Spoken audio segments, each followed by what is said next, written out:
Bonjour à tous et bienvenue sur ma chaîne. Aujourd'hui, nous allons aborder un sujet qui touche pratiquement tout le monde. Pourquoi est-ce que vous vous réveillez parfois complètement épuisé, même après avoir dormi vos 8 heures réglementaires? Si vous vous reconnaissez dans cette situation, restez jusqu'à la fin de cette vidéo car je vais vous expliquer les véritables raisons derrière cette fatigue matinale et surtout, comment y remédier. Avant de commencer, n'hésitez pas à vous abonner à la chaîne et à activer la cloche de notification pour ne manquer aucune de mes vidéos sur le bien-être et la santé. Et si cette vidéo vous aide, laissez-moi un petit pouce bleu, ça m'encourage énormément. Alors, combien d'entre vous se sont déjà dit en se levant: mais comment c'est possible, j'ai dormi 8 heures et je me sens comme si j'avais été renversé par un camion? Cette situation est frustrante, je le sais, et elle peut vraiment impacter votre journée entière. Mais rassurez-vous, il y a des explications scientifiques à ce phénomène, et plus important encore, il existe des solutions concrètes. Avant de commencer, pensez à vous abonner et à activer la cloche pour ne rien manquer des prochains conseils santé spécialement conçus pour vous. Si vous appréciez cette vidéo, tapez 1 dans les commentaires, sinon, tapez 0 pour me dire comment je peux m'améliorer. C'est parti! Commençons déjà par déconstruire un mythe tenace, l'idée que 8 heures de sommeil sont parfaites pour tout le monde. Cette règle générale, bien qu'utile, ne prend pas en compte la réalité de nos besoins individuels. Certaines personnes ont besoin de seulement 6 heures de sommeil pour être en forme, tandis que d'autres nécessitent 9 ou même 10 heures. Votre génétique joue un rôle crucial dans la détermination de vos besoins en sommeil. Il existe des gènes qui influencent votre chronotype, c'est-à-dire si vous êtes plutôt du matin ou du soir, et d'autres qui déterminent la durée optimale de votre sommeil. Ignorer ces signaux naturels de votre corps peut vous conduire à dormir trop ou pas assez, ce qui explique pourquoi vous pourriez vous sentir fatigué même après avoir respecté la règle des 8 heures. L'âge est également un facteur déterminant. Les adolescents ont besoin de plus de sommeil que les adultes, tandis que les personnes âgées ont tendance à dormir moins longtemps mais de manière plus fragmentée. Si vous avez 20 ans et que vous dormez comme une personne de 50 ans, ou vice-versa, il est normal que vous vous sentiez décalé. 1. Les cycles de sommeil et leur impact. Maintenant, parlons de quelque chose de fondamental, les cycles de sommeil. Votre nuit n'est pas un bloc uniforme de 8 heures. Elle est composée de cycles de 90 à 120 minutes, chacun passant par différentes phases: sommeil léger, sommeil profond, et sommeil paradoxal ou REM. Le problème survient quand votre réveil sonne au milieu d'un cycle, particulièrement pendant la phase de sommeil profond. Imaginez que vous soyez en train de courir un marathon et que quelqu'un vous arrête brusquement au kilomètre 30. Votre corps et votre cerveau sont dans le même état de confusion quand ils sont brutalement tirés du sommeil profond. Cette inertie du sommeil peut durer de quelques minutes à plusieurs heures. C'est pourquoi certains matins, vous avez l'impression d'avoir la tête dans le coton, même après une nuit complète. Votre cerveau a besoin de temps pour passer du mode sommeil profond au mode éveil, et ce processus ne peut pas être précipité par un simple réveil. La solution ici est d'apprendre à calculer vos cycles de sommeil. Si vous vous couchez à 23 heures et que vous avez des cycles de 90 minutes, vos réveils naturels seraient vers minuit 30, 2 heures, 3 heures 30, 5 heures, 6 heures 30 et 8 heures. Se réveiller à 7h30 vous placerait au milieu d'un cycle, d'où cette sensation de fatigue. 2. La qualité prime sur la quantité. Voici une vérité que beaucoup ignorent: la qualité de votre sommeil est infiniment plus importante que sa durée. Vous pourriez dormir 10 heures d'un sommeil fragmenté et vous sentir moins reposé qu'après 6 heures d'un sommeil profond et ininterrompu. Plusieurs facteurs peuvent compromettre la qualité de votre sommeil sans que vous vous en rendiez compte. L'apnée du sommeil, par exemple, peut vous réveiller des dizaines de fois par nuit sans que vous en ayez conscience. Votre cerveau enregistre ces micro-réveils, mais votre mémoire consciente ne les retient pas. Résultat, vous pensez avoir dormi 8 heures d'affilée, mais en réalité, votre sommeil a été constamment interrompu.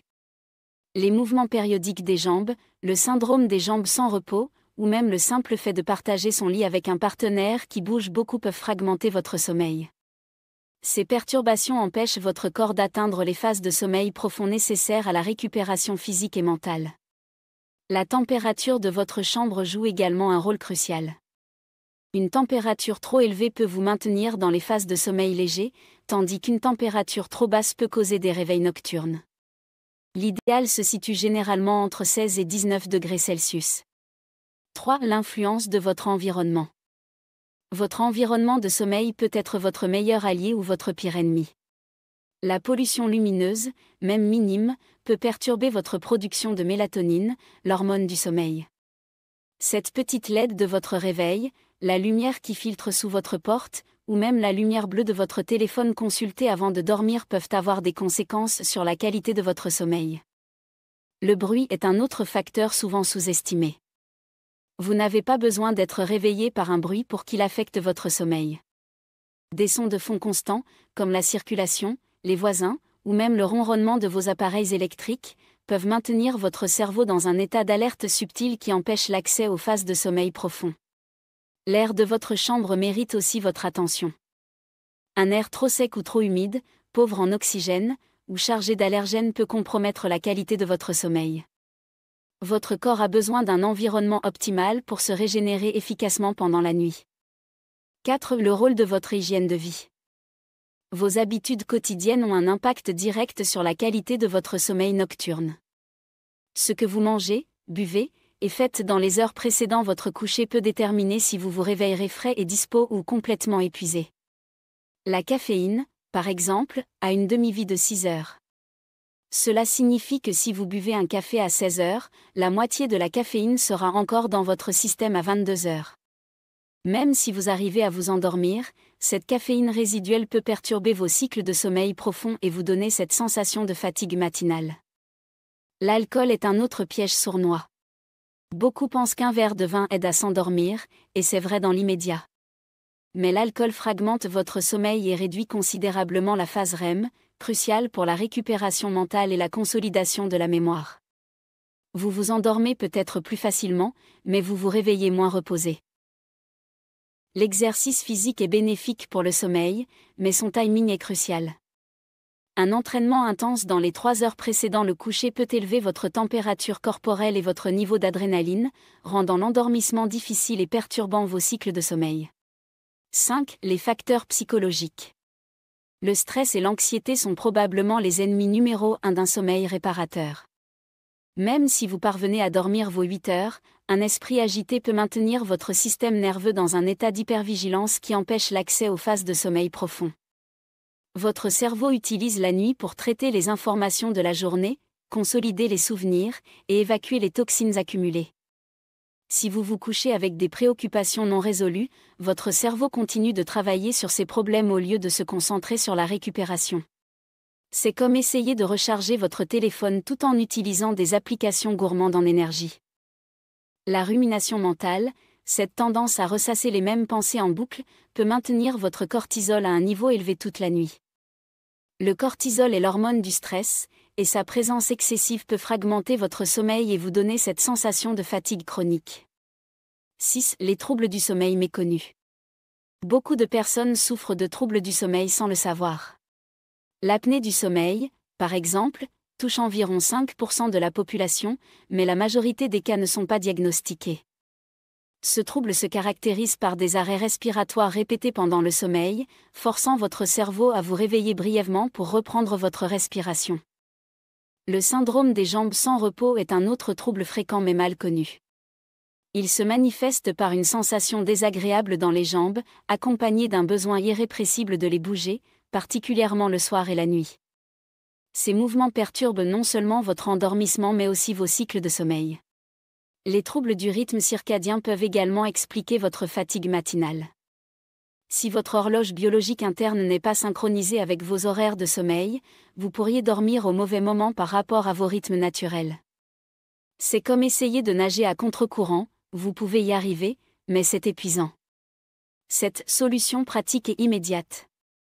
Maintenant que nous avons identifié les problèmes, parlons des solutions concrètes que vous pouvez mettre en place dès ce soir.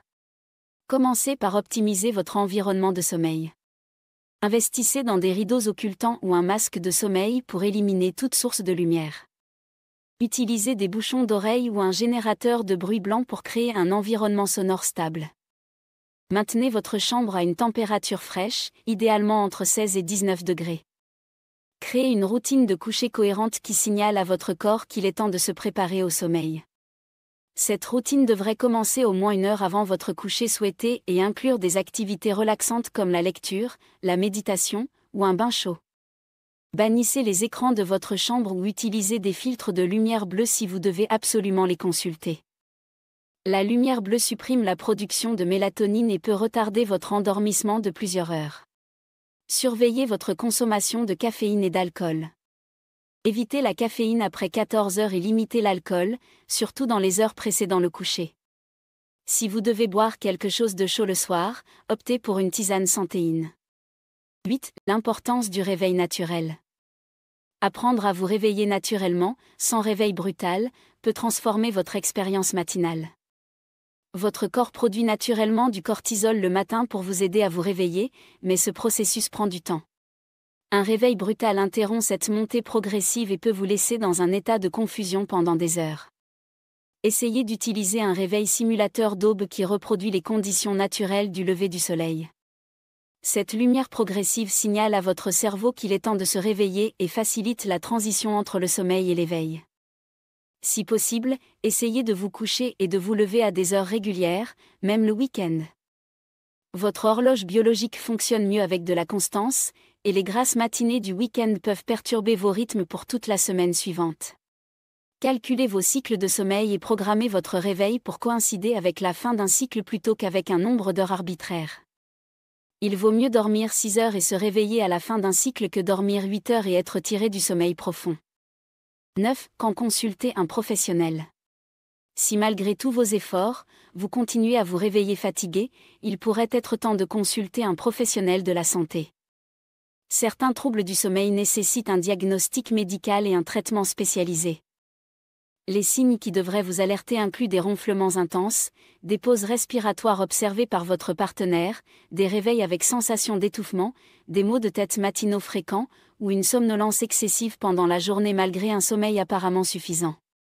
Un médecin spécialisé en médecine du sommeil pourra vous faire passer des examens appropriés, comme une polysonographie, pour identifier d'éventuels troubles du sommeil. Ces examens peuvent révéler des problèmes invisibles à l'œil nu mais qui ont un impact majeur sur la qualité de votre sommeil. Conclusion. Voilà, nous arrivons à la fin de cette vidéo sur les raisons pour lesquelles vous vous réveillez fatigué malgré 8 heures de sommeil. Comme vous l'avez vu, les causes sont multiples et souvent interconnectées. La durée de votre sommeil ne garantit pas sa qualité, et c'est cette qualité qui détermine votre niveau d'énergie au réveil. Retenez que chaque personne est unique et que ce qui fonctionne pour votre voisin ne marchera pas nécessairement pour vous. L'important est d'expérimenter différentes approches et de rester à l'écoute de votre corps. Commencez par optimiser votre environnement de sommeil et votre hygiène de vie.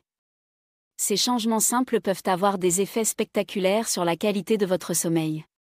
Si les problèmes persistent, n'hésitez pas à consulter un professionnel. J'espère que cette vidéo vous aura donné des pistes concrètes pour améliorer vos nuits et vos réveils. Si c'est le cas, n'oubliez pas d'aimer cette vidéo et de vous abonner pour plus de contenu sur le bien-être et la santé. Dans les commentaires, dites-moi quel est votre plus grand défi concernant le sommeil et quelle solution vous allez tester en premier. J'adore lire vos retours d'expérience. À très bientôt pour une nouvelle vidéo, et surtout, dormez bien.